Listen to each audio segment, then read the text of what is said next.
It started with a routine drive.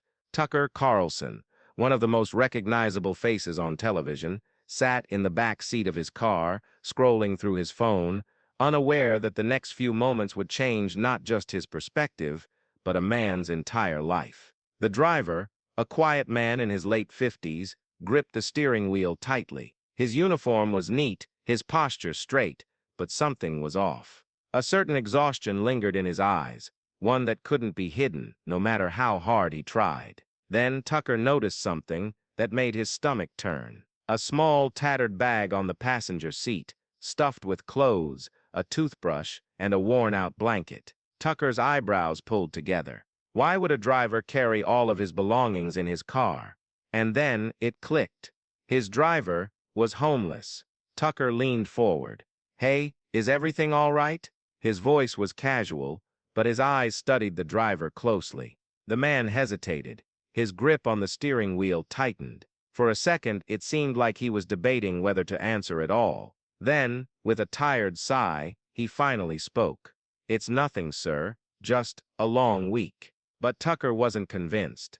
He glanced again at the bag, the rumpled clothes barely tucked inside, and then at the driver's face, deep lines, dark circles, and a forced smile that didn't quite reach his eyes. "That your bag?" Tucker asked, nodding toward the passenger seat. The driver's eyes flicked to the rearview mirror, locking onto Tucker's.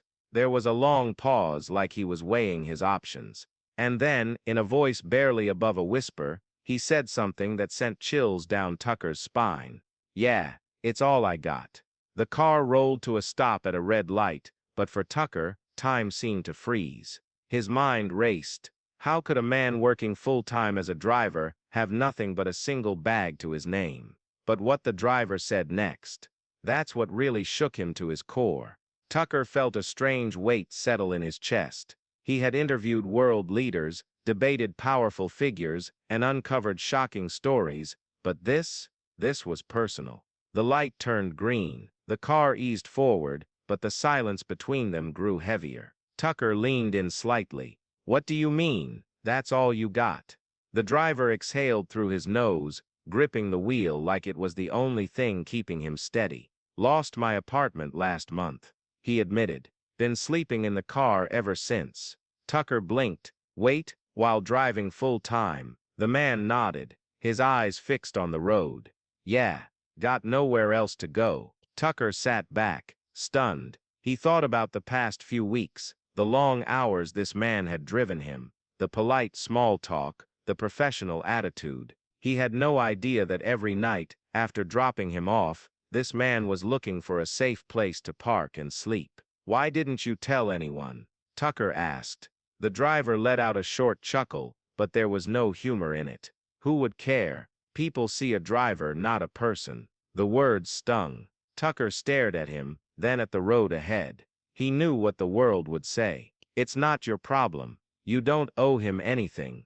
But something about that didn't sit right. And in that moment, Tucker Carlson made a decision, one that would change this man's life forever. Tucker couldn't shake the feeling in his gut. He had spent years exposing injustice, corruption, and the struggles of everyday Americans on television. But this wasn't a news story. This was a man right in front of him, suffering in silence. He cleared his throat. "How'd it happen?" The driver hesitated. He wasn't the kind of man who liked to talk about his problems, but something about Tucker's tone, genuine, not just curious, made him open up. "Wife passed a year ago," he finally said. "Cancer. Took everything we had to pay the bills. After that I just never caught back up. Fell behind on rent. Got evicted." Tucker felt a lump form in his throat. "You got kids?" The driver nodded. "Grown. One's in Florida, the other's in Texas. They don't know. I don't want them to." Tucker frowned. "Why not?" The driver chuckled bitterly. "Because I'm their father. They're supposed to look up to me, not feel sorry for me." For a moment, neither of them spoke. Then Tucker did something that caught the driver completely off guard. He pulled out his phone and started typing. "Listen," Tucker said. "You've been driving me for months. You never once complained, never showed up late, never gave me anything but respect. And you're telling me you've been sleeping in this car the whole time? The driver shrugged. Gotta do what you gotta do. Tucker shook his head. No man, that's not how this ends. The driver frowned. What do you mean? Tucker hit the call button. Hey, he said into the phone. Yeah, it's Tucker. I need a favor. A big one. The driver looked at him confused. Who are you calling? Tucker smiled. A friend. And trust me, you're gonna like this. What happened next? The driver never saw it coming. The driver kept glancing at Tucker through the rearview mirror, his forehead creased with confusion. He had no idea what was happening, but one thing was clear. Tucker was up to something. Yeah. Tucker continued on the phone.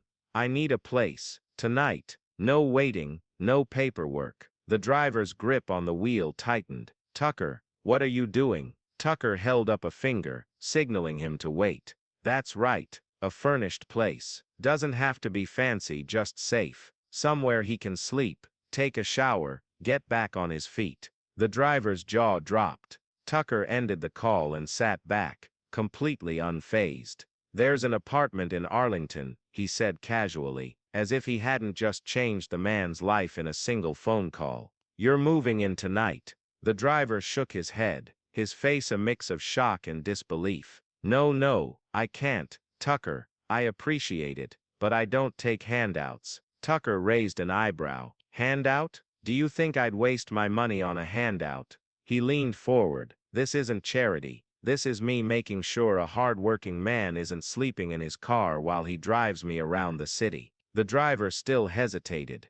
I don't know what to say. Tucker smirked. How about thank you? The driver swallowed hard, staring straight ahead. His fingers tightened around the wheel, and for the first time since the conversation started, his eyes glistened. Finally, he let out a breath. Thank you, but Tucker wasn't done yet. You got a bank account? He asked. The driver gave him a wary look.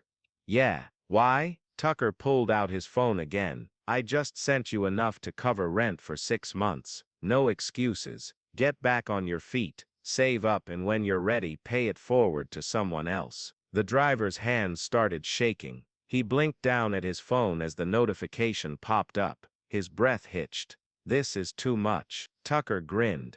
Nah, it's just enough. The driver's lip quivered. He turned his head slightly, trying to hide his face. But there was no hiding it. A tear slipped down his cheek. What happened next? Well, the story wasn't over yet. The car pulled up to the curb, but neither man moved. The weight of the moment hung in the air. The driver wiped his face quickly, as if embarrassed. I don't know how to repay you for this. Tucker chuckled. You don't owe me anything. He paused, then added, but if you ever see someone else struggling, someone working hard but still falling through the cracks, don't just look the other way. The driver nodded slowly. I won't. His voice was hoarse. Tucker reached for the door handle, then stopped. One more thing. The driver turned toward him. Tucker smirked. Get some real sleep tonight, man. No more back seat naps. A slow, genuine smile spread across the driver's face. For the first time in a long time, there was something in his eyes that had been missing: